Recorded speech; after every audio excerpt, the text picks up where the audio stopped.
أعوذ بالله من الشيطان الرجيم.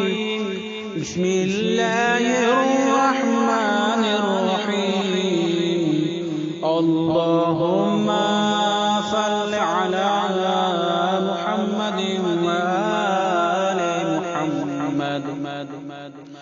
اللهم ارزقني فيه فضل ليلة القدر وسير أموري فيه من العسر إلى اليسر واقبل معاذري وحط عني الذنب والوزر يا رؤوفا بعباده الصالحين.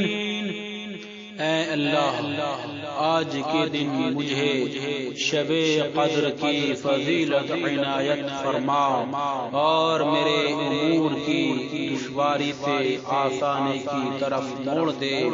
میرے عذر کو قبول کر لے، مجھ سے ہر گناہ اور بوجھ کو دور کر دے. اے اپنے نیک بندوں پر مہربانی کرنے والے،